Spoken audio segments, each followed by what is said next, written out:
Good morning my dear students. आप लोग के लिए फिर से हम एक नया वीडियो लेकर के आए हैं। इसमें आप लोग को कुछ कमेंट्स आए थे कि सर आप थोड़ा ज़्यादा फास्ट पढ़ा रहे हैं, तो इसीलिए हम आप लोग को अब स्लो मोशन में आप लोग को अच्छे तरीके से समझाने का प्रयास करेंगे। तो ठीक है, तो आप लोगों को पिछले वीडियो में हम पिछले लेक्चर में आप लोग को बता चुके हैं कि what is chemical reaction, chemical reaction क्या है। तो फिर से आप लोग को बताते हैं, केमिकल रिएक्शन वह प्रोसेस है जिसमें दो या दो से अधिक सब्सटेंस, या तो सिंगल सब्सटेंस या दो से अधिक सब्सटेंस आपस में या तो कंजुगेट होते हैं या फिर डिकम्पोज होते हैं। कंजुगेट होने के बाद या डिकम्पोज होने के बाद अगर कोई दूसरा new substance with different property, अगर कोई वैसा सब्सटेंस बनाते हैं तो उसे हम केमिकल रिएक्शन बोलते हैं। तो chemical reaction is the process by which a single compound, a single substance और more than two substance either decomposed or combined together chemically and form a new substance with different property is called chemical reaction। ठीक है, तो chemical reaction में कहीं से कोई problem नहीं है। अब केमिकल रिएक्शन हो रहा है तो उसके कैरेक्टरिस्टिक्स को भी हम आप लोग को बताए थे। तो कैरेक्टरिस्टिक्स क्या बताए थे, तो उसमें आप लोग को ये बताया गया था कि कैरेक्टरिस्टिक्स में होता क्या है। सबसे पहले तो उसमें क्या होता है, तो जैसे कोई भी जब केमिकल रिएक्शन होता है तो या तो केमिकल रिएक्शन होने के बाद जो उसके कलर में चेंजेस आ जाते हैं, या फिर कुछ प्रेसिपिटेशन तैयार होता है, या फिर कुछ गैसेस इवॉल्व्ड होते हैं, या फिर या तो हीट एब्जॉर्ब करता है या हीट को रिलीज किया जाता है। तो ये सभी बातों पे हम लोग चर्चा कर चुके हैं। तो हम अब आगे बढ़ते हैं, तो हम आप लोग को बताएंगे कि केमिकल रिएक्शन जो है वो केमिकल रिएक्शन के पार्ट्स कितने हैं। तो जनरली केमिकल रिएक्शन के दो पार्ट्स होते हैं। तो जनरली केमिकल रिएक्शन के दो पार्ट्स होते हैं। तो एक पार्ट्स जो है वो क्या है, पार्ट्स ऑफ केमिकल रिएक्शन में हम आप लोग को दिखाते हैं। तो एक पार्ट्स जो है वो रिएक्टेंट्स है और दूसरा पार्ट्स जो है वो प्रोडक्ट है।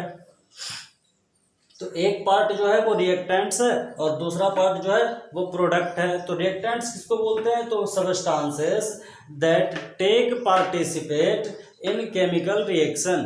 तो मतलब ये है कि वैसे सब्सटेंसेस, वे सब्सटेंसेस जो केमिकल रिएक्शन में पार्टिसिपेट कर रहे हैं उन्हें हम क्या बोलेंगे, केमिकल रिएक्शन, उन्हें हम क्या बोलेंगे, तो substances that take participate in chemical reaction उसे हम रिएक्टेंट्स बोलेंगे। और products the substances that make during chemical reaction. तो मतलब कि वैसे सब्सटेंस जो केमिकल रिएक्शन के दौरान न्यू सब्सटेंस जो बनता है उसे हम क्या बोलेंगे, प्रोडक्ट बोलेंगे। ठीक है, यहाँ तक कोई कंफ्यूजन? तो एक बार फिर से हम रिपीट कर दें, रिएक्टेंट्स वैसे सब्सटेंस को कहते हैं जो केमिकल रिएक्शन में पार्टिसिपेट कर रहे हैं, और प्रोडक्ट वैसे सब्सटेंस को बोलते हैं जो केमिकल रिएक्शन के दौरान बने हैं न्यू सब्सटेंस, उन्हें हम प्रोडक्ट बोलेंगे।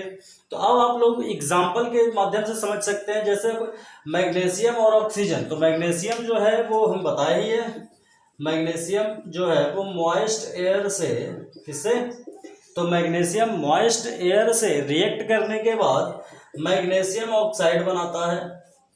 और वो मैग्नीशियम ऑक्साइड जो है वो मैग्नीशियम के आउटर सरफेस पे डिपॉजिट हो जाता है, जिसके कारण उसे पहले हटाते हैं उसके बाद ही जलाया जाता है। तो जब मैग्नीशियम जो है वो ऑक्सीजन से रिएक्ट करता है या ऑक्सीजन के प्रेजेंस में जलाते हैं तो मैग्नीशियम ऑक्साइड, तो यहाँ पे ऑक्सीजन से रिएक्ट करके मैग्नीशियम ऑक्साइड बनाता है। तो आप यहाँ पे देख सकते हैं कि मैग्नीशियम जो है वो क्या है, मैग्नीशियम जो है, तो मैग्नीशियम प्लस ऑक्सीजन ये दोनों पार्टिसिपेट कर रहे हैं केमिकल रिएक्शन में, इसीलिए हम रिएक्टेंट्स बोलेंगे। और ये चूंकि न्यू सब्सटेंस बना है तो इसको हम प्रोडक्ट बोलेंगे। ठीक है, तो प्रोडक्ट रिएक्टेंट्स ये पार्टिसिपेट कर रहा है इसीलिए इसको हम रिएक्टेंट्स बोले, ये न्यू सब्सटेंस बना है इसीलिए इसको हम प्रोडक्ट बोलते हैं। ठीक है, अब यहाँ पे ये देखिए KClO3 को जब हीट करते हैं तो ये KCl और O2 में कन्वर्ट हो जाता है। तो मतलब ये केमिकल रिएक्शन में पार्टिसिपेट किया इसीलिए हम इसको रिएक्टेंट्स बोलते हैं। और ये जो है KCl जो है वो क्या है, KCl और O2 जो है वो प्रोडक्ट है। ये प्रोडक्ट है। तो ये अगर इसको मेन प्रोडक्ट बोलते हैं और ये बाई प्रोडक्ट होता है, जो बच जाता है उसको बाई प्रोडक्ट और जो बनता है वो मेन प्रोडक्ट। दो पार्ट्स में इसको क्लासिफाइड कर सकते हैं, प्रोडक्ट और बाई प्रोडक्ट में, ठीक है। तो ये रिएक्टेंट्स और प्रोडक्ट में आप लोग को कोई कंफ्यूजन नहीं होगी। अब यहाँ पे चूंकि एक बात और है, तो हम इसको अगर वर्ड में लिखते हैं, अगर वर्ड में लिखा जाए तो ये काफी लंबा जाएगा। हम क्या लिखेंगे, when magnesium reacts with oxygen and form magnesium oxide. तो यहाँ पे थोड़ा लंबा जाता है, तो उसको शॉर्ट फॉर्म में लिखने के लिए तो हमको सिंबॉलिक रिप्रेजेंटेशन किया जाता है। तो हम लोग क्या करते हैं, सिंबल के फॉर्म में लिख देते हैं उसको शॉर्ट फॉर्म में, ताकि वो स्पेस कम ले, जगह कम ले, टाइम का बचत हो। तो इसीलिए इसको सिंबॉलिक फॉर्म में रिप्रेजेंट किया जाता है। तो जब सिंबॉलिक फॉर्म में रिप्रेजेंट करते हैं तो सिंबॉलिक फॉर्म में रिप्रेजेंट करने की विधि जो होती है, जो प्रक्रियाएं होती है, मतलब कि symbolic representation of chemical reaction जो होता है उसको हम क्या बोलते हैं, तो उसे हम केमिकल इक्वेशन बोलते हैं। तो सिंबॉलिक रिप्रेजेंटेशन जो होता है वो symbolic representation of chemical equation, chemical reaction is called chemical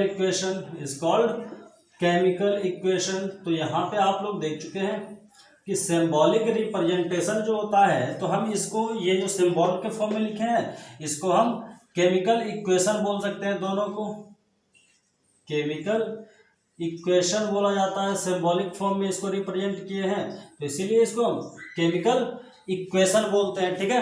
तो अभी तक तो कोई कंफ्यूजन नहीं होनी चाहिए, तो केमिकल इक्वेशन बोलते हैं। तो कोई भी केमिकल इक्वेशन जो होता है वो law of mass of conservation के रूल को फॉलो करता है। तो कोई भी जो केमिकल इक्वेशन, केमिकल रिएक्शन जो होता है वो law of mass of conservation के रूल को फॉलो करता है। और ये रूल दिया गया था लेवोजियर के द्वारा। ये रूल जो दिया गया था वो लेवोजियर के द्वारा दिया गया था। ये जो रूल है वो किनके द्वारा दिया गया था, वो लेवोजियर के द्वारा दिया गया था। और कब दिया गया था, वो 1774 में दिया गया था। ये लेवोजियर के द्वारा दिया गया था और 1774 में दिया गया था। तो इस रूल के according to law of mass of conservation क्या होता है कि mass of reactants is always equal to mass of product. तो मतलब यहाँ पे क्या है कि मास ऑफ रिएक्टेंट्स जो होगा वो हमेशा किसके बराबर होगा, तो मास ऑफ प्रोडक्ट के बराबर होगा। अब हम देखते हैं कि ये जो है वो इक्वल है या नहीं है। तो अब मैग्नीशियम की बात करें तो मैग्नीशियम का वेट जो होता है, एटॉमिक वेट होता है वो 24 होता है, 24 ग्राम ले लिया जाए। अब ये ऑक्सीजन का वेट जो होता है वो एक ऑक्सीजन एटम का वेट है वो 16 ग्राम। तो दो ऑक्सीजन एटम का वेट 32 ग्राम। अब दोनों को ऐड कीजिए तो 56 ग्राम हो रहा है। तो अब रिएक्टेंट्स जो है वो 56 ग्राम है, ठीक है। अब प्रोडक्ट की बात करें तो प्रोडक्ट तो यहाँ पे 24 होगा, इसमें नो डाउट, प्लस 16 ही होगा। तो यहाँ पे 40 ग्राम। यहाँ पे आप देख रहे हैं 56 ग्राम और यहाँ पे आपको दिख रहा है 40 ग्राम। तो मतलब यहाँ पे कुछ ना कुछ परेशानी है। क्या परेशानी है, तो रिएक्टेंट्स का जो वेट है, एटॉमिक वेट है, वो प्रोडक्ट के एटॉमिक वेट के बराबर नहीं है। तो मतलब यहाँ पे हमको कुछ ना कुछ क्या है, रॉन्ग है। तो रॉन्ग, ऐसे रॉन्ग तो नहीं है लेकिन रॉन्ग इसको बोल रहे हैं क्योंकि रॉन्ग है, क्योंकि ये जो इक्वेशन है वो बैलेंस्ड नहीं है। क्या नहीं है, वो इक्वेशन बैलेंस्ड नहीं है। तो हमको law of mass of conservation rule जो है उसको फॉलो करने के लिए क्या करवाना होगा, हमको इस इक्वेशन को बैलेंस्ड करना होगा। तो मतलब ये है कि according to law of mass of conservation हम chemical equation can be classified as 2 categories, एक बैलेंस्ड इक्वेशन और दूसरा अनबैलेंस्ड इक्वेशन। तो अनबैलेंस्ड इक्वेशन में क्या होगा कि लॉ ऑफ ये mass of reactants is not equal to, always not equal to mass of product. हो भी सकता नहीं भी हो सकता। तो वो जो हो गया वो अनबैलेंस्ड इक्वेशन हो गया। और बैलेंस्ड इक्वेशन क्या होगा, तो बैलेंस्ड इक्वेशन वही होगा दोनों का इक्वल, दोनों का जो रिएक्टेंट्स, जो mass of reactants always equal to mass of product होगा। तो अब हमको इक्वल करने के लिए एटम की का जो नंबर है उसको इक्वल करना होगा, ऑटोमेटिक इक्वल हो जाएगा, क्योंकि रिएक्टेंट्स में जितना एटम होगा उतना प्रोडक्ट में होगा, तो जाहिर सी बात है कि वो दोनों क्लियर हो जाएगा। तो हम वही करने का प्रयास करते हैं। तो बैलेंस, कोई भी इक्वेशन को बैलेंस करने के दो मेथड होते हैं, कोई भी इक्वेशन को बैलेंस करने के दो मेथड होते हैं, वो दोनों के बारे में हम बारी बारी से जानेंगे। तो पहले हम देखेंगे हिट एंड ट्रायल मेथड को। तो हिट एंड ट्रायल मेथड में आप लोगों को दिख रहा था मैग्नीशियम को जब ऑक्सीजन से रिएक्ट करवाए तो MgO बना। तो अब इसको हम हिट एंड ट्रायल मेथड में इसको क्या करते हैं, सेपरेट फॉर्म में लिख देते हैं। इधर एलिमेंट्स, तो एलिमेंट्स कौन कौन सा, मैग्नीशियम है और ऑक्सीजन है। और ऐसे भी हिट एंड ट्रायल मेथड को हम तुक्का मेथड भी बोलते हैं या अनुमानित मेथड बोलते हैं। तो जो अनुमान के द्वारा हम लगाते हैं, तो सबसे पहले हम ये देख लेते हैं, उसको सेपरेट आउट कर लेते हैं। मैग्नीशियम का रिएक्टेंट्स में number of atoms in reactants 1 है, मैग्नीशियम 1 एटम है तो 1 लिख दिए। अब ऑक्सीजन 2 एटम है तो यहाँ पे 2 लिख दिए। अब यहाँ पे प्रोडक्ट की बात करें तो मैग्नीशियम का 1 एटम है और ऑक्सीजन का 1 एटम है तो यहाँ पे लिख दिए। अब हमको क्या करना है, कुछ करना नहीं है केवल। अब मैग्नीशियम 1 है, कोई दिक्कत नहीं है, दोनों जगह 1 है। लेकिन यहाँ पे ऑक्सीजन कितने हैं, 2 है। यहाँ पे ऑक्सीजन 1 है तो हम भी 2 कर देते हैं, इसको ऑक्सीजन को कर दिए तो ऑक्सीजन 2 हो गया। तो अब ऑक्सीजन 2 हो गया तो यहाँ पे मैग्नीशियम भी 2 हो गया, लेकिन मैग्नीशियम यहाँ पे 1 ही है तो यहाँ भी 2 कर देते हैं। तो सिंपली वे में ये क्या हो गया, इजिली वे में हिट एंड ट्रायल मेथड से हो गया। अब दूसरा एक और ले लीजिए, आप देख रहे थे KClO3 प्लस KClO3 को जब हम हीट कर रहे थे तो क्या हो रहा था, KCl प्लस O2 में ये बट रहा था। तो अब इसको क्या करेंगे, उसी फॉर्म में टेबल बना लेंगे। तो इसमें क्या किया, इसी फॉर्म में हम टेबल बना लिए। तो टेबल में क्या देखा गया कि रिएक्टेंट्स में पोटासियम का 1 एटम है, क्लोरीन का भी 1 एटम है, लेकिन ऑक्सीजन का 3 एटम है। आप लोग देख सकते हैं यहाँ पे सबसे पहले क्या है, तो पोटासियम का 1 एटम है, क्लोरीन का रिएक्टेंट्स में कितने 1 एटम है, और ऑक्सीजन का कितने एटम है, तो 3 एटम हमको दिख रहा है। ठीक है। अब अगर हम प्रोडक्ट की बात करें तो प्रोडक्ट में ये पोटासियम का 1 एटम है, क्लोरीन का 1 एटम है और ऑक्सीजन का 2 एटम है।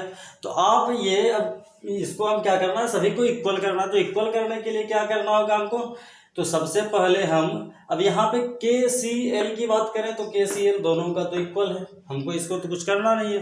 पहले अब ऑक्सीजन का यहाँ 3 है, यहाँ पे 2 है, तो अब किसी भी हालत में 3 तो ये बना नहीं सकते हैं इसको, तो हम इसको दोनों के मल्टीपल में कर लेते हैं। तो यहाँ पे 3 डाल देते हैं। ठीक है। तो जब यहाँ पे 3 डाल दिए तो क्या हुआ, ये 3 दूना 6 ऑक्सीजन हो गया, तो यहाँ भी 6 ऑक्सीजन होना चाहिए, तो यहाँ पे 2 डाल दिए। ठीक है। जब यहाँ पे 2 डाले तो यहाँ भी 6 ऑक्सीजन, यहाँ भी 6 ऑक्सीजन, लेकिन बात क्या हुई, KCl यहाँ पे 2 हो गया, तो यहाँ भी KCl 2 करना होगा, तो यहाँ भी 2 कर दिए। तो ये हिट एंड ट्रायल मेथड हुआ। कौन सा मेथड हुआ, हिट एंड ट्रायल मेथड हुआ।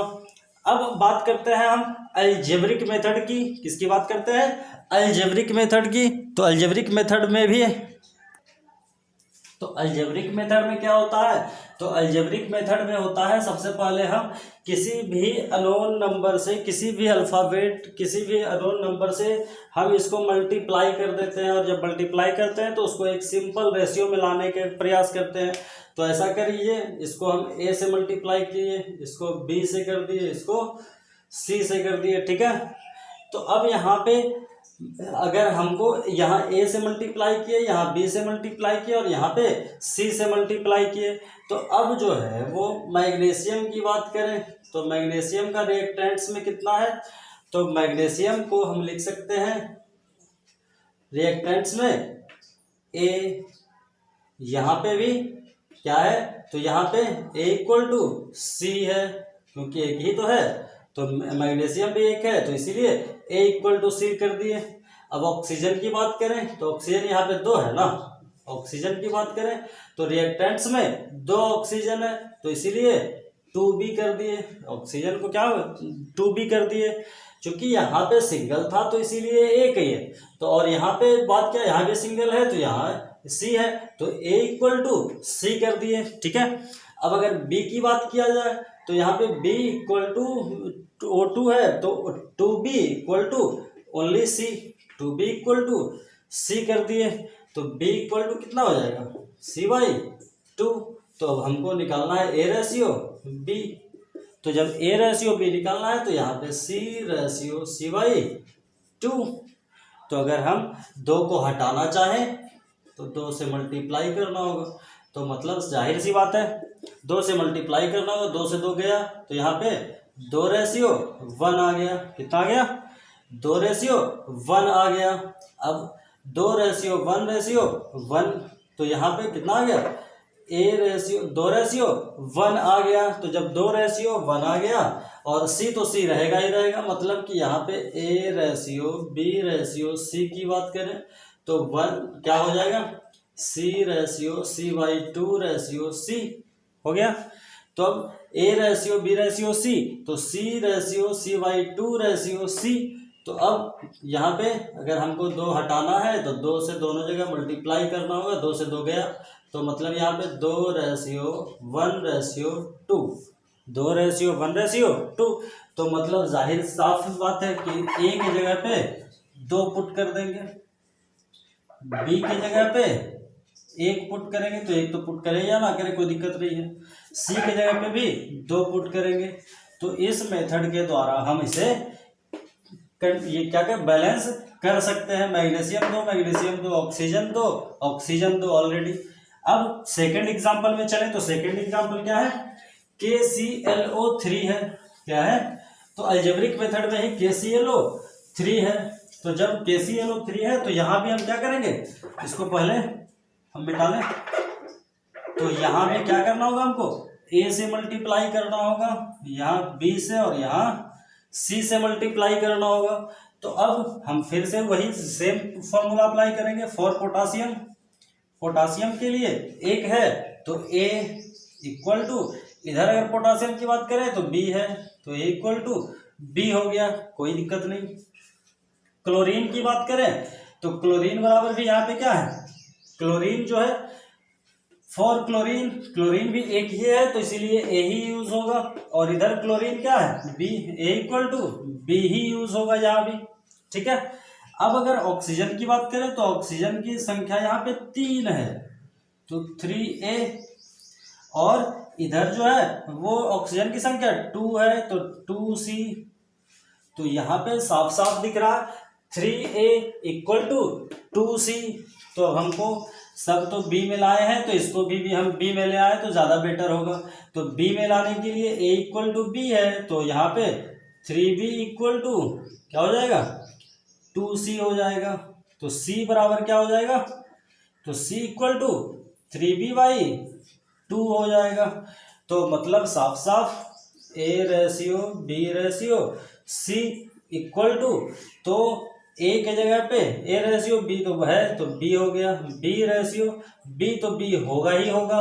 अब C equal to 3B ratio 2, तो अगर नीचे वाला बटा को हटाना है तो 2 से मल्टीप्लाई तो करना ही होगा, तो ये से ये गया तो मतलब 2 रेशियो क्या आ जाएगा 3 आ गया, 2 रेशियो 3 आ गया। तो मतलब A के जगह पे 2 पुट कर दिया जाएगा, B के जगह पे भी 2 पुट कर दिया जाएगा, और C के जगह पे 3 पुट कर दिया जाएगा। अब देखिए यहाँ पे 2 क्लोरीन 2 पोटासियम 2 क्लोरीन 6 ऑक्सीजन। तो हम हीट एंड ट्रायल मेथड को भी देख लिए और अलजेब्रिक मेथड को भी देख लिए। एक एग्जांपल आप लोग को और दे देंगे दोनों का, तो इसको देख लीजिए। अब यहाँ पे फिर से हम एक चार्ट बना लिए हैं, तो उसमें क्या चार्ट में क्या किया है Fe इक्वल टू 1, एक एटम है रिएक्टेंट्स में, हाइड्रोजन 2 एटम है, ऑक्सीजन 1 एटम है। तो अब यहाँ पे आप देखिएगा, सबसे पहले आयरन जो है वो 3 एटम है। कितने एटम है? तो आयरन 3 एटम है, ऑक्सीजन 4 एटम है और हाइड्रोजन भी 2 एटम्स है।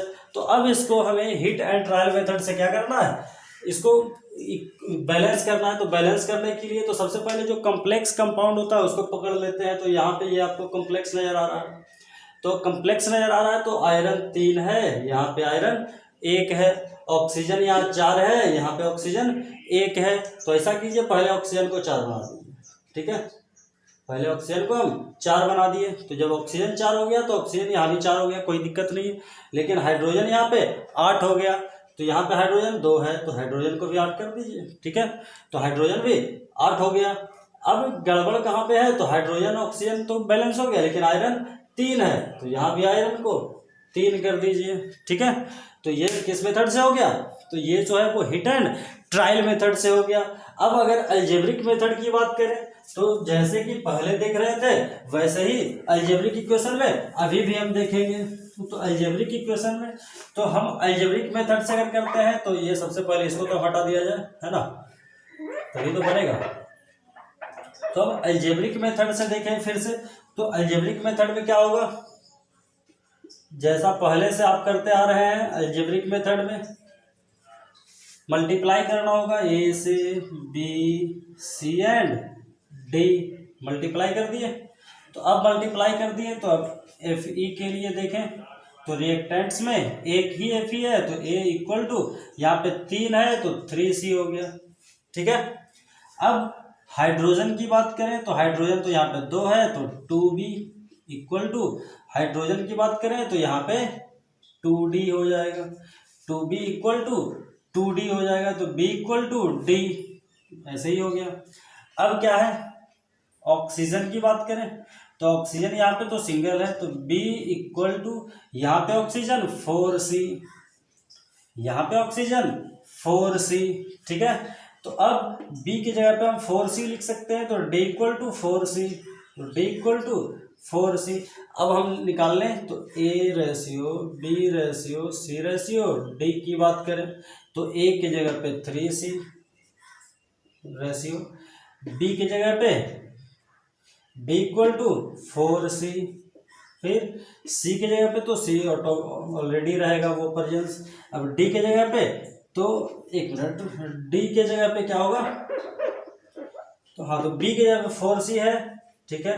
अब C की जगह पे तो C ही होगा, अब D की जगह पे भी 4C होगा, D की जगह पे भी क्या होगा, 4C होगा। तो अब C से C को हटा दीजिए तो बचा क्या, 3 रेशियो 4 रेशियो 1 रेशियो 4, क्या बचा, 3 रेशियो 4 रेशियो 1 रेशियो 4। अब पुट कर दें, A की जगह पे क्या, तो A की जगह पे 3 पुट किए, B की जगह पे 4 पुट कर दिए, C की जगह पे 1 कुछ नहीं, D की जगह पे 4 पुट कर दिए। तो आपने अलजेब्रिक मेथड को भी देखा और किसको देखा, तो हिट एंड ट्रायल मेथड को भी बैलेंस करने के लिए देखा। तो आप बैलेंस करने में हमारे हिसाब से कोई परेशानी आप लोगों को नहीं होनी चाहिए। अब थोड़ा सा हम ये देखते हैं केमिकल इक्वेशन में कुछ सुधार करने की आवश्यकता होती है, कुछ सिंबॉलिक फॉर्म में कुछ बताया भी जाता है, तो उसको हम अभी तुरंत देख लेते हैं 2 मिनट में। तो आपको सबसे पहले यहाँ पे कुछ सिंबल्स की जानकारी रखनी बहुत ही अनिवार्य है, क्योंकि हमें कुछ केवल केमिकल रिएक्शन लिख देने से उसके नेचर का पता नहीं चल पाता है कि वो सॉलिड है, गैस है, वो सॉल्यूशन डाइल्यूट है, क्या किया जा रहा है। तो उस सैंपल को उसको भी हम सैंपल के तरीके से केमिकल इक्वेशन में दर्शा सकते हैं, जिससे कि हमें और भी इक्वेशन को समझने में काफ़ी आसानी हो जाती है। तो जैसे अब यहाँ पे देखिए K+H2O, तो अगर पोटासियम को वाटर से, पोटासियम जो है वाटर से वाइगोरसली रिएक्ट करता है और पोटासियम हाइड्रोक्साइड प्लस वाटर बनाता है। अब यहाँ पे एक है क्या, एरो है, तो अपवार्ड एरो है। तो अपवार्ड एरो जो है वो साइन होता है इवोल्यूशन ऑफ गैस का, वो मतलब इवोल्यूशन ऑफ गैस का मतलब रिएक्शन के दौरान गैस इवॉल्व्ड हो रहा है। तो इसको हम अगर यहाँ भी ये वाला आप अपवार्ड एरो देखें तो समझ लीजिए कि ये गैस रिलीज हो रहा है, ठीक है। अब दूसरा आ जाइए NaCl, यहाँ पे AQ दिख रहा है, तो AQ जो है तो मतलब कि वो सॉल्यूशन जो है वो एक्वस है। वो कैसा सॉल्यूशन है? एक्वस है, मतलब पानी की मात्रा ज़्यादा होनी चाहिए वो सॉल्यूशन में। तो अब AgNO3 से जब हम रिएक्ट करवाते हैं तो क्या होता है? AgCl बनता है। यहाँ पे आप डाउनवर्ड एरो देख रहे हैं, क्या देख रहे हैं आप? डाउनवर्ड एरो देख रहे हैं। तो डाउनवर्ड एरो का मतलब ये हुआ कि ये प्रेसिपिटेशन बना है। वो प्रेसिपिटेशन रिएक्शन में भी बताएंगे आपको। तो ये प्रेसिपिटेशन बना है। प्रेसिपिटेशन आप लोग जानते हैं क्या है? तो वह सॉलिड है जो सॉल्यूशन, दो सॉल्यूशन के जिसको जब कंबाइंड करवाते हैं तो वो केमिकली कंबाइंड होने के बाद एक सॉलिड मटेरियल रिलीज करता है जिसको हम प्रेसिपिटेट बोलते हैं। तो ये प्रेसिपिटेट है। तो AgCl, तो आप डाउनवर्ड एरो देख लीजिए। तो यहाँ पे downward arrow formation of precipitation का साइन है, फॉर्मेशन ऑफ प्रेसिपिटेशन का साइन है। फिर CaCO3 आपको S दिख रहा है, तो S जो है S for solid, L for liquid और G फॉर गैस का साइन होता है। ये सॉलिड स्टेट में होता है। यहाँ पे आपको CaO कैल्शियम ऑक्साइड भी सॉलिड फॉर्म में होगा, CO2 गैसियस फॉर्म में होगा। क्लियर? Zn प्लस H2SO4, तो यहाँ पे DIL का मतलब डाइल्यूट, ये सॉल्यूशन डाइल्यूट होगा। तो यहाँ पे ZnSO4 प्लस H2, ये भी इवोल्यूशन ऑफ गैस का ही है। अब यहाँ पे N2 प्लस H2, तो मतलब यहाँ पे दोनों और आपको हाफ एरो दिख रहा। तो इसका मतलब ये हुआ कि ये रिवर्सिबल रिएक्शन है।